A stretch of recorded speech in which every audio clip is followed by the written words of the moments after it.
Hello, my friends, and welcome back. Thank you very much for being with me again today. This is an example of why you should not agree to something, because that something will become as an obligation in the future. For instance, let's say you agree to organize the Christmas party for, I don't know, a group, and you do it once, even though you really don't wanna, but you do it. Next year, you will be asked, hey, are we gonna organize the Christmas party? And if you say no, you all of a sudden will be probably called out and say you're a bad dude. But you were not supposed to hold or to organize it in the first place. But because you were nice and you did it, the second time it would be an expectation that you do it. So here we have Zelensky, who I say should not have showed up in front of the US Congress whatsoever. This was not his business. But anyway, he showed up. He was allowed. Of course he was allowed. He was allowed before. Now he wanted to show up again as he visited the United Nations General Assembly. And he was denied by this McCarthy, right? Which is the minority leader in the House. It doesn't matter. He's going to show up in the Senate and he's going to go at the White House if he didn't go already.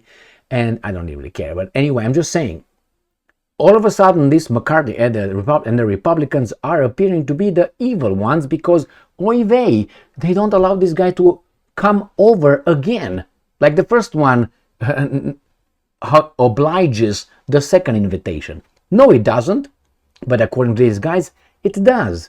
So, let me show you two articles. One from the Ukrainians, one from the Russians. We'll start with the Russians because they're bigger. Sputnik. McCarthy rejects Zelensky's request to address US Congress. And we have Ukrainska Pravda right here. But I'm sorry, the New Voice of Ukraine. Kevin McCarthy denies Zelensky's request to address Congress. Let's go back to the Russians.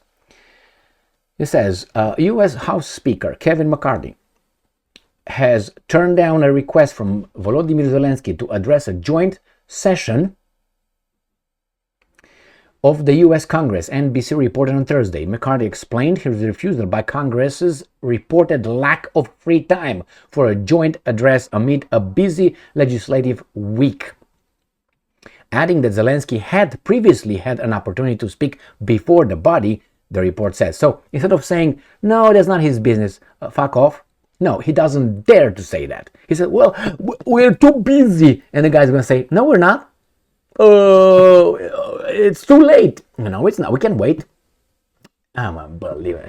See the weasels? Zelensky is in Washington, D.C. and on Thursday to meet with U.S. lawmakers and President Joe Biden after addressing the UN General Assembly in New York earlier this week, at which he begged for more financial and military assistance. Sputnik. So his visit, however, comes at the Let's go to this Ukrainians and see how they see it.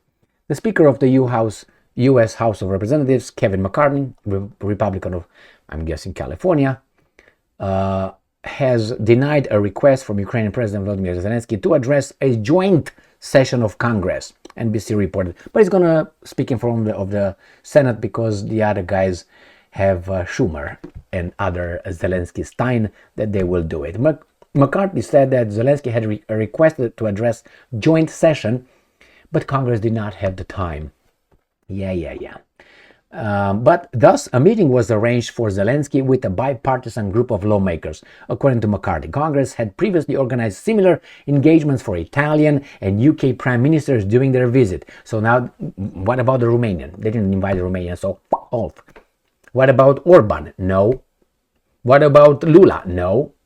So, what about the Mexican president? What's his name? Obrador? No. So, okay, move on. But immediately say, well, and besides, Italy and UK is not Ukraine, okay? And those weasels are not this big weasel. Anyway, my friends, was Zelensky if our president, I have a question for him. Well, I don't have any questions for him. The only question I have is how much money you got. Because I know you got lots of money.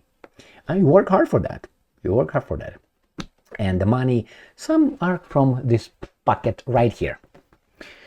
without being asked. The government put his invisible hand, and I was like, oh, don't pinch, man. Got my money and sent it to him. And he said, Emil, I thank you. And I'm like, okay. Thank you very much for being with me again today. Stay strong, stay smart, look for the truth, and be just.